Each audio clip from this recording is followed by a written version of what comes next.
चारी ठाणानी नरोपमतो आपजती परदारूप सेवी अपुण्य लाभन निकामसेय निंदं तृतीयं निरयं चतुर्थं।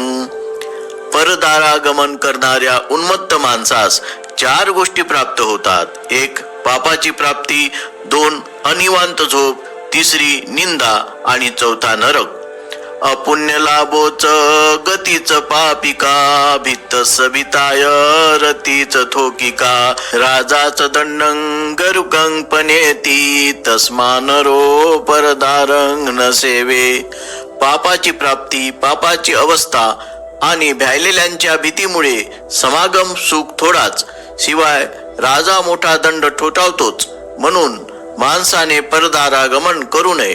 अर्थकथा: एका देखण्या तरुणाने व्यभिचार केल्यामुळे त्याला कैद करून अनेक वेळा राजासमोर उभा केला असता त्याच्या बापाच्या श्रीमंतीच्या प्रतिष्ठेमुळे प्रत्येक वेळी त्याची सुटका होत असे.